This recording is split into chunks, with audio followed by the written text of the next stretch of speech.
So why you fucking complaining?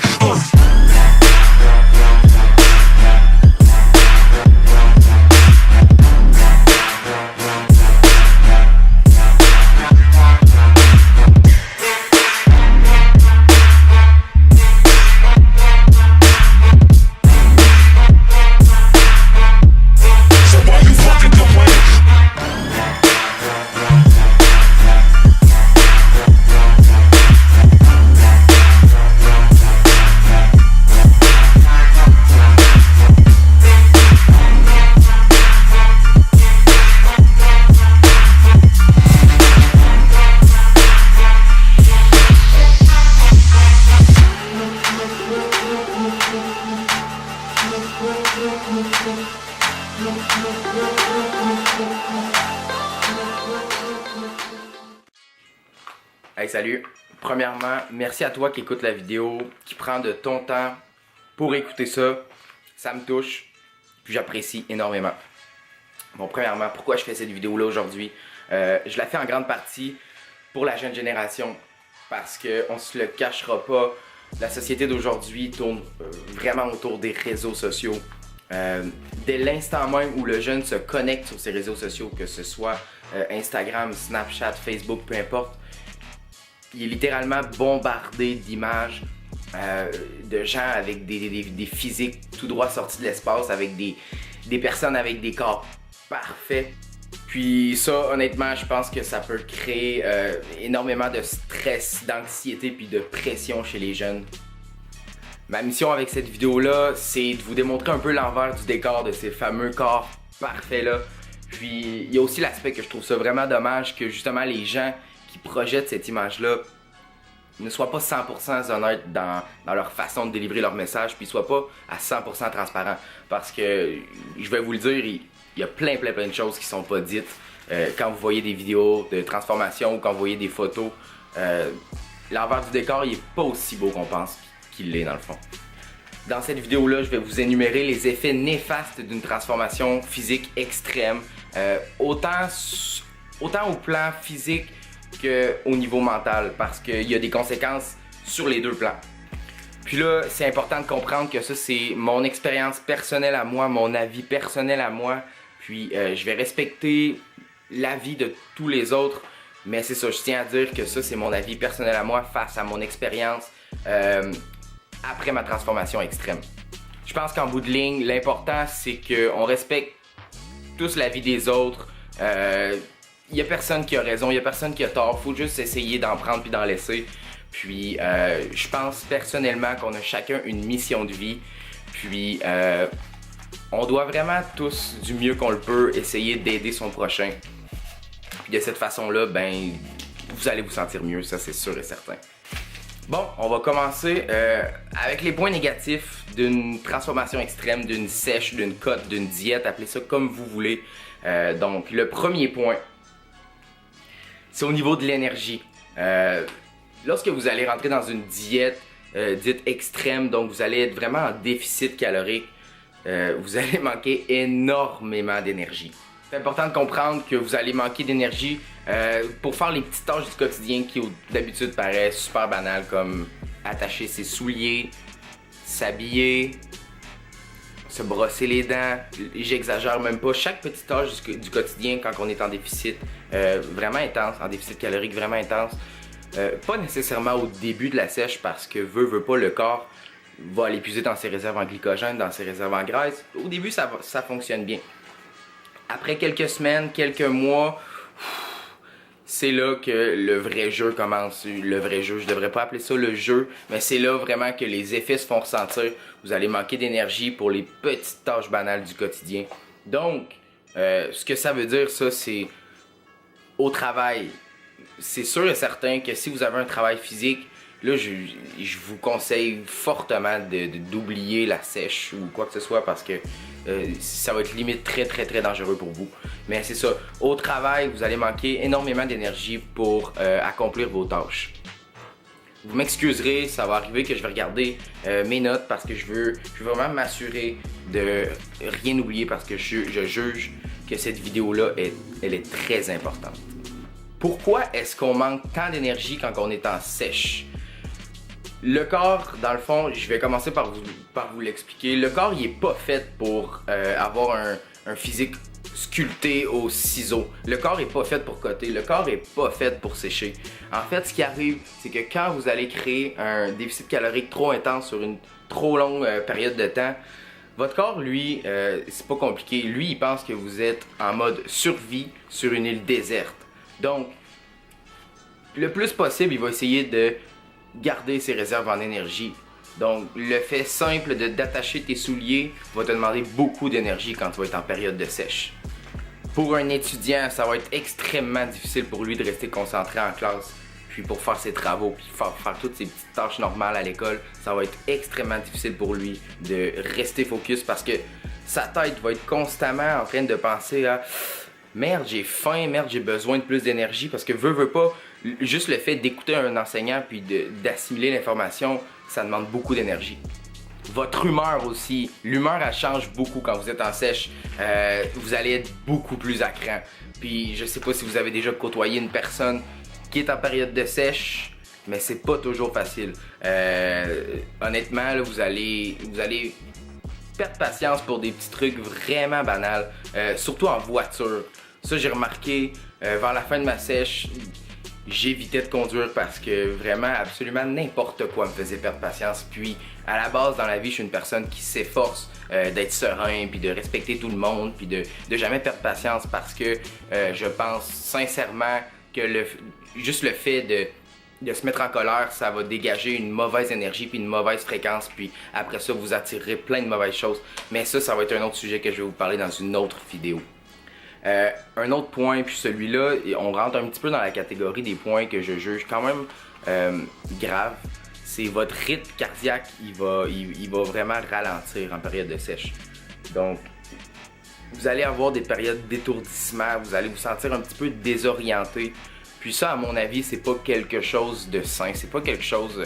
parce que tu sais, veut pas, quand on fait du sport, quand on s'entraîne, le but premier, c'est d'être bien dans sa peau, puis c'est d'être en santé. Donc là, quand je vous dis que votre rythme cardiaque diminue, des étourdissements, c'est pas santé.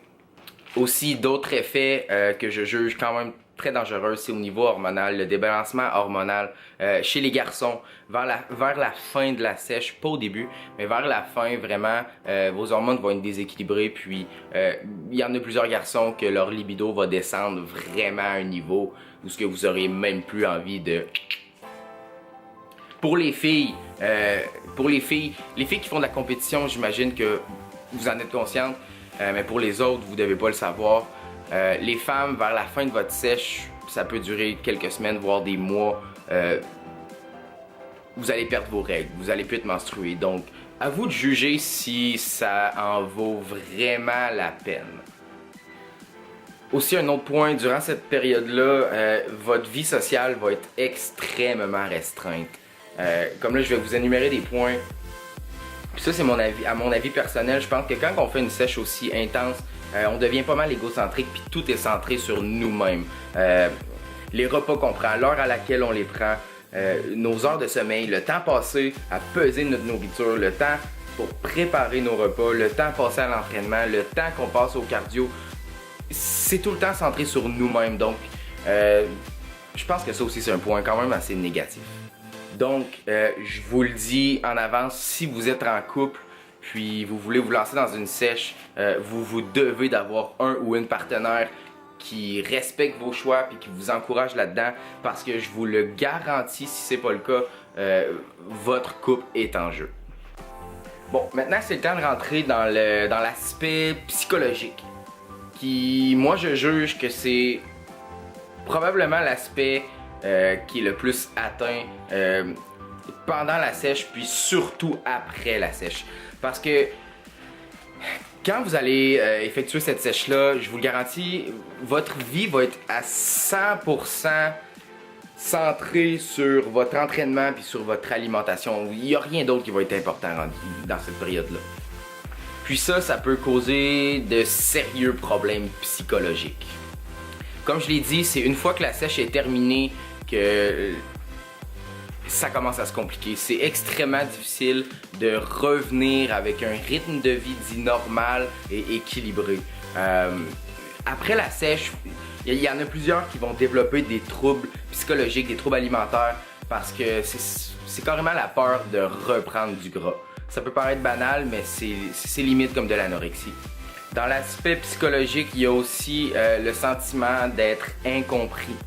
Parce que la plupart des gens vont banaliser cette sèche-là, puis ils comprendront pas. Ils comprendront pas. Ils vont simplement penser qu'on est faible, puis qu'ils vont même nous le dire qu'on est faible parce que c'est vrai qu'on n'est pas capable d'accomplir les mêmes tâches que d'habitude. Puis ça, honnêtement, ça peut vraiment nous atteindre intérieurement.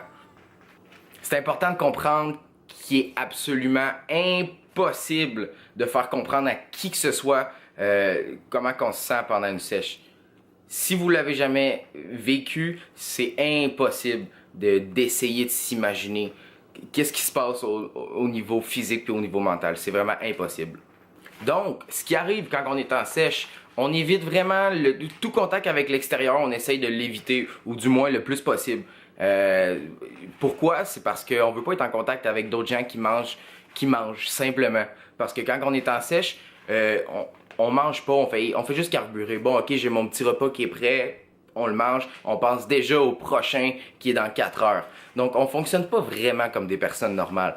Même dans vos choix d'émissions, dans vos choix de films, je vous le dis, pendant ma période de sèche, moi, j'étais un grand amateur du canal Zest à la télé. J'adore la cuisine, je suis un épicurien. Puis, pendant ma période de sèche, il n'en était pas question que j'écoute cette émission-là, ce poste-là, parce que, simplement parce que c'était beaucoup trop dur pour moi de voir de la bonne bouffe à la TV. Même chose pour les films, j'essayais toujours de faire un choix de film. Ok, je sais qu'il n'y aura pas trop de bouffe, je sais que ça paraît un peu fou, mais c'est vraiment la réalité. Donc, en gros, c'est réellement une bataille constante avec soi-même. Je dis pas que c'est nécessairement une chose qui est mauvaise en soi, mais pour certains, ça peut vraiment être destructeur, puis ça peut, comme je l'ai dit par après, moi ce que je pense qui est vraiment le plus néfaste avec ça, c'est les effets après. Il y a beaucoup de gens, puis j'en ai été témoin personnellement, des personnes qui font des belles transformations, sont super fiers, mais c'est après cette transformation-là qu'ils développent vraiment des troubles alimentaires, des troubles psychologiques. Ils ont vraiment peur de manger telle quantité, ou quand c'est pas eux autres mêmes qui préparent leur repas, ben ils accepteront pas parce qu'ils ont peur qu'il y ait trop d'huile, qu'il y ait trop de ci, trop de ça. Puis je pense que c'est pas vraiment une façon de vivre la vie, parce que c'est vraiment pas le fun. Un dernier point, dans les points négatifs que je tiens à te dire, c'est si tu décides de t'embarquer dans une sèche, et puis là, t'as ma parole, après cette sèche-là, et ça pour le restant de tes jours, tu verras plus la bouffe de la même façon, puis ça, je te le promets. Bon, on va rentrer dans les points positifs maintenant, parce que oui, il y en a, sinon ça serait complètement absurde de faire une sèche. Premier point positif, veut pas, on se le cachera pas, l'aspect physique, on est extrêmement fiers de notre aspect physique. Chaque fois que vous allez passer devant un miroir, vous allez pas le croire. Donc, veut pas, ça va monter votre estime de vous, donc plus de confiance, ça c'est pas mauvais. Une fois que vous aurez atteint votre objectif, mentalement, vous allez vous dire qu'absolument n'importe quoi est possible. Ça aussi c'est un autre point que je trouve quand même assez plaisant. Ce point-là, c'est à mon avis le point le plus majeur, puis le plus important.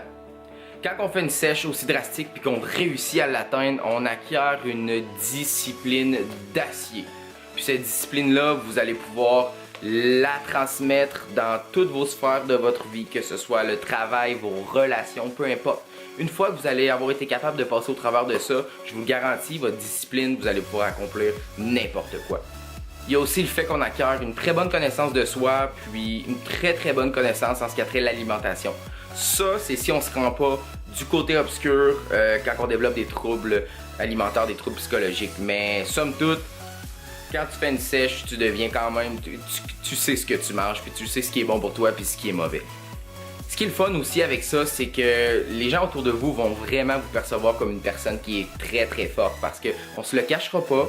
La société d'aujourd'hui, puis là j'ai pas envie de généraliser ou quoi que ce soit, mais la plupart des gens manquent de drive, puis manquent de discipline, puis on dirait que tout le monde a peur. Tout le monde a peur de sortir un peu de leur zone de confort, puis de se sentir mal, ou de « Ah, qu'est-ce qui va arriver si je fais ça? Qu'est-ce qu'ils vont dire si je fais ça? » Donc le fait d'avoir accompli ça, les gens qui vous côtoient, je vous le dis, ils vont vraiment vous trouver très forte. Donc le mot de la fin, si vous décidez d'embarquer dans une sèche, dans une diète extrême, peu importe, c'est primordial que vous le fassiez pour vous, pour personne d'autre. Parce qu'autrement, je vous le garantis, vous allez vous nuire, puis vous allez sans doute développer des problèmes psychologiques, des troubles alimentaires.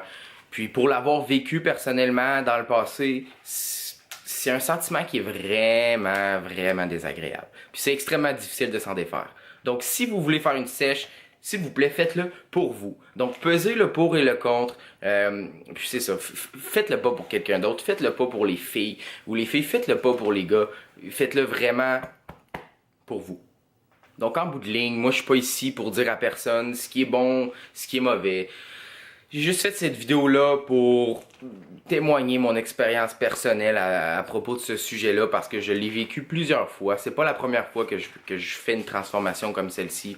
Puis je trouve simplement que la plupart des gens qui font des transformations, la seule chose qu'ils font, c'est mettre leurs photos sur les réseaux sociaux, changer le filtre un peu, avec un bon éclairage, mettre le contraste un peu plus dans le tapis, augmenter la résolution pour avoir le plus beau résultat, mettre ça sur les réseaux sociaux, puis dire voilà ma transformation cette année, gang. Si vous voulez du coaching, venez m'écrire, je vends mes services, blablabla.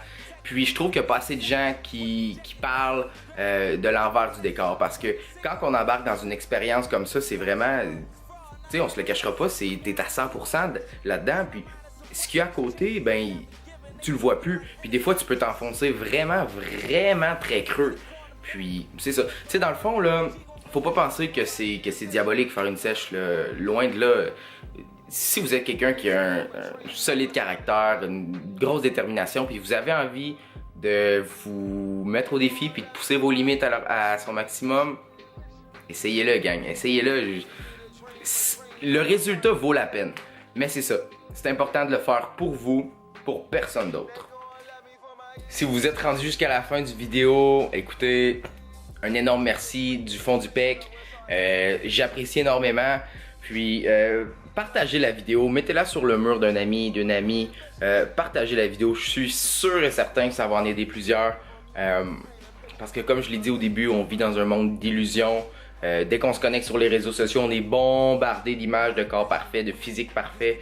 Puis je pense qu'il n'y a pas assez de gens qui en parlent honnêtement des effets néfastes. Puis il y a aussi des effets positifs, ça, faut pas se le cacher. Mais c'est ça, donc merci beaucoup d'avoir écouté la vidéo. On se retrouve dans une prochaine vidéo. Sur ce, je vous souhaite une excellente fin de journée. Ciao. Up in the dark, who cut my power off? It's time to move that off. Not too many options when you coming from the project. Sitting in the trap, now you moving Cindy Lauper. Girls wanna have.